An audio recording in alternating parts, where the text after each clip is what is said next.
Welcome in the video in which we will talk about the hernia, which is important topic of the clinical anatomy of the anterior abdominal wall. Actually the hernia, what is hernia? hernia दरअसल हमारे पास किसी भी abdomen के content का abdomen की wall से protrude out करने का नाम है. मिसाल के तौर पे this is anterior abdominal wall और इलियम या गट का कोई भी पार्ट, गट मीन्स GIT, हमारा इलियम, उसका कोई भी पार्ट एब्डोमिनल कंटेंट, कोई फूड पार्टिकल विद हमारे पास hernia abdominal content hernia protruded out कर जाए from the interior abdominal wall, तो उसका नाम होता है हर्निया. और हमें आउटपोचिंग दिखती है स्किन में, बाकायदा हमें स्किन में जो है वो उभार सा महसूस होता है, उसे हम हर्निया कहते हैं. हर्निया में क्या होता है, दरअसल हमारे पास इंटेस्टाइन होगी, कोई ओमेंटम हो गया. ओमेंटम हमको पता है जो हमारे पास कवर कर रहे होते हैं इंटेस्टाइन को, पेरिटोनियम के फोल्ड होते हैं, ओमेंटम उसे कहा जाता है. तो वो अगर प्रोट्रूड आउट कर जाएँ तो उसको कहते हैं. दरअसल हमारे पास ये होता है कि हर्निया दो टाइप के होते हैं, इंटरनल हर्निया होता है और एक्सटर्नल हर्निया होता है. जो इंटरनल हर्निया होता है ना, वो बाज़ ये होता है कि हमारे पास इंटेस्टाइन का कोई भी पार्ट, हमारा मिसाल के तौर पे लार्ज इंटेस्टाइन या स्मॉल इंटेस्टाइन का कोई भी पार्ट अपनी जगह से किसी भी दूसरी ऐसी जगह में चला जाए जहाँ उसे एंटर नहीं होना चाहिए, मतलब no entry zone of the peritoneum में वो एंटर हो जाए. मोस्टली इंटरनल हर्निया जो है ना, वो हमारे पास ये होता है कि हमारे पास, आपको पता है कि एपिप्लॉइक फोरामेन होता है. एपिप्लॉइक फोरामेन ग्रेटर सैक और लेसर सैक को कनेक्ट कर रहा होता है.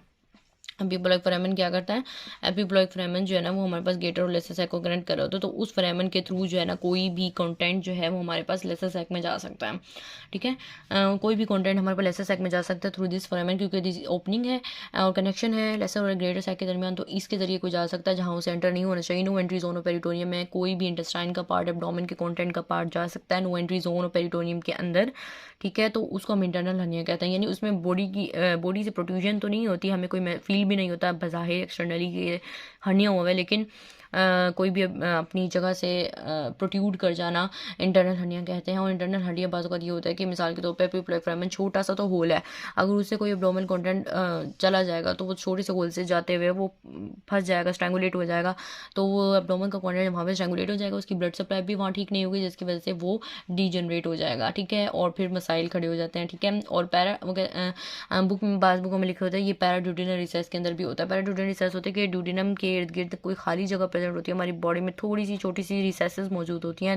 दरअसल वो रिसेसेस पेरिटोनियल कैविटी का हिस्सा ही होते हैं. ठीक है, थोड़े से रिसेसेस प्रेजेंट होते हैं जो पेरिटोनियल कैविटी उन्हें कहा जाता है. तो वो उन रिसेसेस में भी ये एब्डोमेन का कंटेंट प्रोट्रूड आउट कर सकता है, तो उसे हम इंटरनल हर्निया कहते हैं. लेकिन हमारे पास जो एक्सटर्नल हर्निया होता है ना, उसमें ये होता है कि बॉडी से बहुत प्रोड्यूशन हमें दिख रही होती है और कोई भी एब्डोमेन का कंटेंट बाहर आ जाता है. दरअसल हर्निया के 3 चीज़ें होती हैं, आपने याद करनी होती है: sac, contents and covering. Sac वो होता है जो पेरिटोनियम का फोल्ड, आपको पता है आपकी बॉडी में तरतीब किस तरह से होती है कि पहले सबसे पहले एंटीरियर एब्डोमिनल वॉल होती है, उसके बाद आपके जो हैं वो मसल्स, सबसे पहले स्किन होती है, फिर सुपरफिशियल फेशिया होता है, फिर डीप फेशिया होता है. ठीक है, फिर हमारे पास क्या होता है, मसल्स हैं हमारे, फिर मसल्स के बाद हमारे पास एक्स्ट्रा पेरिटोनियम कनेक्टिव टिश्यू, उसके बाद पेरिटोनियम होती है. ठीक है, तो पेरिटोनियम से पेरिटोनियम और पेरिटोनियम के बाद हमारे पास सारे इंटेस्टाइन्स और ऑर्गन्स वगैरह आती हैं. ठीक है, तो सबसे पहले हर्निया बनेगा तो सबसे पहले जो सैक बनेगा. अब उसका जो सैक बनेगा ना, सबसे पहले वो बाहर प्रोट्रूजन होगी पेरिटोनियम की, पेरिटोनियम जो है वो बाहर लाएगा. तो सैक दरअसल हमारे पास पेरिटोनियम की प्रोट्रूजन को ही कहा जाता है. ठीक है, अब क्या होता है, जो सैक होता है ना, उसके हिस्से होते हैं, उसका नेक और बॉडी होती है. नेक नैरो पार्ट होता है, बॉडी बिगर पार्ट होता है. ये वैसे आपकी इन्फॉर्मेशन के लिए थोड़ा सा.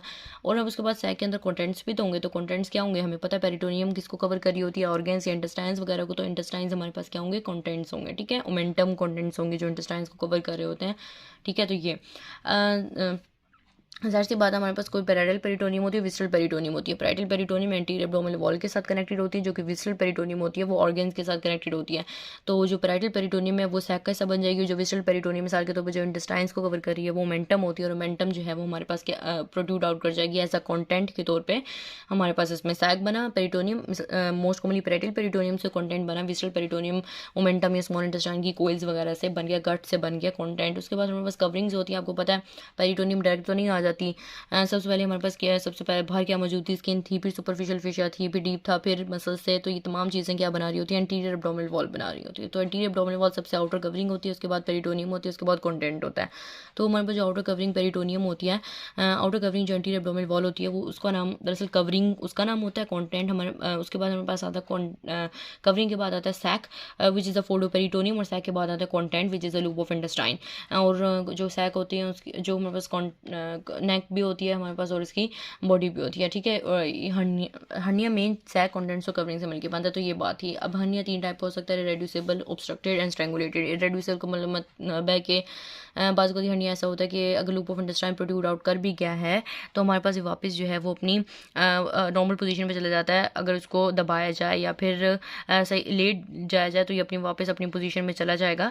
लेकिन बाज़ हर्निया होते हैं वो वापस नहीं जाते, वो ऑब्स्ट्रक्ट हो जाते हैं, वहाँ पर वो नैरो हो जाते हैं। मिसाल के तौर पर ये गट ऑफ लूप यहाँ से निकल बाहर प्रोड्यूस आउट हो गया, तो जाहिर सी बात है छोटी सी जगह तो उसमें गट का जो लूप आया है वो ऑब्स्ट्रक्ट हो गया, वहाँ से ब्लड सप्लाई भी ठीक, मतलब अभी ब्लड सप्लाई का चक्कर नहीं है लेकिन वो ऑब्स्ट्रक्ट हो गया, वो नैरो हो गया तंग सी जगह पे, तो उसे ऑब्स्ट्रक्टेड कहते हैं। क्योंकि वहाँ से जाहिर सी बात है वो कहाँ कॉन्टेंट्स तो मूव नहीं कर पाएंगे। नॉर्मली हमारे पास पेरिस्टालसिस हो रही होती है, कॉन्टेंट्स की मूवमेंट्स हो रही होती है, लेकिन जब वो प्रोड्यूस आउट कर जाता है तो वहाँ जाहिर सी बात है पेरिस्टालसिस फॉरवर्ड मूवमेंट नहीं हो पाती, तो ऑब्स्ट्रक्शन हो जाती है। नेक्स्ट हुई अब हमारे पास आते हैं स्ट्रैंगुलेटेड। जब हमारे पास ब्लड सप्लाई भी वहाँ सही नहीं जाएगी तो जाहिर सी बात है ब्लड सप्लाई भी वहाँ पे तंग होगी, कर ऑब्स्ट्रक्ट हो जाएगी, तो स्ट्रैंगुलेटेड हर्निया कहेंगे उसको। तो this is all about internal hernia. मैंने बताया नो एंट्री जोन पेरिटोनियम में एंटर होने को कहते हैं, लेकिन एक्सटर्नल हर्निया की काफ़ी टाइप्स होते हैं। एक्सटर्नल हर्निया जो हमें बाहर एक्सटर्नली दिख रहा होता है कि बॉडी पर उभार से होते हैं, और बॉडी पे बाकायदा काफ़ी ज़्यादा उभार से बने हुए होते हैं, तो उसे एक्सटर्नल हर्निया कहते हैं। एक्सटर्नल हर्निया यानी बॉडी से प्रोड्यूशन जो हमें दिख रही होती है वो कहाँ कहाँ हो सकती है, वो अम्लाइकस के करीब हो सकते हैं जिसे हम अम्लाइकल हर्निया कहते हैं, वो अम्लाइकस से हो सकती है, सॉरी, जिस किसी भी चीज़ से अगर कोई भी चीज़ प्रोड्यूस आउट कर जाए तो उसे हम हर्निया, उसके हर्निया उसी के नाम से मंसूब हो जाता है। मिसाल के तौर पर अम्लाइकस से कंटेंट ऑफ इंटेस्टाइन बाहर आ जाए तो अम्लाइकल हर्निया होगा।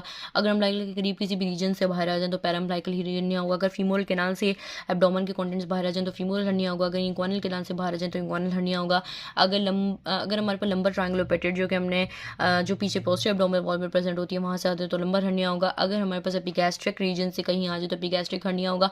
अगर डाइवेरिकेशन ऑफ रेक्टाई क्या होती है, डाइवेरिकेशन ऑफ रेक्टाई होती है कि रेक्टस एब्डोमिनस मसल्स में बीच में हमारे पास गैप प्रोड्यूस हो जाता है। ये तब होता है मल्टी पैरोसस फीमेल, यानी जो वो फीमेल्स जो काफ़ी ज़्यादा जिनने बर्थ चिल्ड्रंस को दी हुई होती हैं, तो अगर उन फीमेल्स में मसल्स या वॉल की वीकनेस की वजह से क्या होता है कि रेक्टस एब्डोमिनस मसल्स में गैप प्रोड्यूस हो जाता है। जब भी कफिंग करती हैं वो फीमेल्स तो हमारे पास कंटेंट जो है वो बाहर आ जाता है, तो उसे डाइवेरिकेशन ऑफ रेक्टाई कहा जाता है। और इंसीजनल हर्निया होता है कि मिसाल के तौर पर सर्जरी की इंसीजन्स हुई, सर्जरी के बाद हमने इंसीजन्स डॉक्टर्स ने क्लोज तो कर दी लेकिन वहाँ पे वॉल तो वीक हो गई, मसल्स तो वीक हो जाए, जिसकी वजह से अगर कोई प्रेशर पड़ा तो इंसीजनल हर्निया हो गई, यानी उस इंसीजन से जो हम ऑपरेशन के बाद लगाई गई थी कोई हर्निया, कोई इंटेस्टाइन का लूप बाहर आ जाए तो उसे हम इंसीजनल हर्निया कहते हैं। तो ये हमारे पास इस तरह से होता है। अब हम पढ़ेंगे, दरअसल अब मैं आपको एक एक हर्निया के बारे में ना डिटेल से बताती हूँ। अब देखिए अम्लाइकल हर्निया 2 टाइप का होता है, कंजेनिटल और एक्वायर्ड। कंजेनिटल का मतलब होता है कि ये बर्थ के साथ प्रेजेंट था, लेकिन एक्वायर्ड होता है कि ये बाद में आया है। अब कंजेनिटल का मतलब ये है कि मिसाल के तौर पे हमारे पास क्या होता है कि मिड गट लूप ने एब्डोमिनल कैविटी में जाना होता है नॉर्मल डेवलपमेंट के दौरान, लेकिन बाज़ औक़ात क्या होता है मिड गट लूप जो है ना वो वापस हमारे पास एब्डोमिनल कैविटी के अंदर नहीं जा पाता, जिसकी वजह से उसके ना जाने की वजह से वो लूप बाहर का बाहर ही रह जाता है। मिड गट यानी इंटेस्टाइन का लूप बाहर का बाहर ही रह जाता है, और हर्निया बाय बर्थ प्रेजेंट होता है, यानी बाय बर्थ जब बच्चा पैदा होता है तो वो उसमें अम्लाइकल हर्निया, उसे कंजेनिटल अम्लाइकल हर्निया कहा जाता है। यानी अम्लाइकस के थ्रू जो है वो मिड गट का लूप जिसे एंटर होना था एब्डोमिनल कैविटी के अंदर, लेकिन वो नहीं हो पाता, तो this is umbilical hernia congenital. Acquired ये होता है कि बाज़ औक़ात ऐसा होता है कि अम्लाइकल स्कार, आपको पता है कि बर्थ के दौरान हम अम्लाइकल कोड को काटते हैं, डॉक्टर्स अम्लाइकल कोड को काट देते हैं, तो अम्लाइकल कोड जो जब काटते हैं तो जो स्कार प्रेजेंट हो जाता है वो अम्लाइकस के ना सही बनने की वजह से वहाँ पे वीकनेस रह जाती है। तो उस वीकनेस रह जाने की वजह से क्या होता है गट का कोई लूप वहाँ से प्रोट्रूड आउट कर जाता है, यानी अम्लाइकस जो कि नॉर्मल स्कार होता है वहाँ से हमारे पास गट का कोई प्रोट्रूड आउट कर जाता है ड्यू टू वीकनेस। तो जब वो प्रोट्रूड आउट करता है तो उसे हम एक्वायर्ड कहते हैं, लेकिन ये डिसअपीयर होता है, वो कहते हैं कि जब हमारे पास ड्यूरिंग 5 मतलब अगर देखा जाए तो थोड़ी सी अरसे में जो है वो ड्यूरिंग ईयर्स जो है वो हील हो जाता है, ये ठीक हो जाता है, तो बाहर सही हो जाता है, अपनी नॉर्मल पोजीशन पे चला जाता है। पैराम्लाइकल हर्निया यही होता है कि लीनिया अल्बा, हमें पता है अम्लाइकस के इर्द गिर्द जो है वो लीनिया अल्बा मिड लाइन में प्रेजेंट होती है, तो वहाँ से अगर कोई लूप ऑफ इंटेस्टाइन आ जाए बाहर तो उसे पैराम्लाइकल कहते हैं। फीमोरल कैनाल से आ जाए तो फीमोरल हर्निया होता है। फीमोरल हर्निया फीमेल्स में ज़्यादा होता है कि उनमें पेल्विस ज़्यादा होती है, ब्लड वेसल्स स्मॉलर होती हैं, इसकी वजह से हमारे पास हर्निया डेवलप हो सकता है। और फीमोरल इंग्वानल हर्निया में अगर आपसे कोई डिफरेंस पूछे तो आपने कहना है फीमोरल हर्निया जो है वो हमारे पास जो उस हर्निया की जो नेक है वो below and lateral to pubic tubercle होती है, जबकि इंग्वानल हर्निया की जो नेक है वो medial to the pubic tubercle होती है। तो प्यूबिक ट्यूबरकल जो है ना, याद रखिएगा, जो हमारे पास प्यूबिक ट्यूबरकल है वो एक लैंडमार्क के तौर पे जो है वो इस्तेमाल होता है, ठीक है। ये दूसरी बात आपने याद रखनी है कि हर्निया का जो अल्टीमेट इलाज है ना वो हर्नियोटमी है। आपने हर सूरत हर्नियोटमी करनी होती है कि मतलब आपने उसको सर्जरी के थ्रू जो है इंटेस्टाइन के गट को वापस करना उसकी नॉर्मल पोजीशन पे करना होता है। This is herniotomy. अब हर्नियोटमी की जगह हर्नियोप्लास्टी और हर्नियोग्राफी का इस्तेमाल भी किया जाता है वर्ड।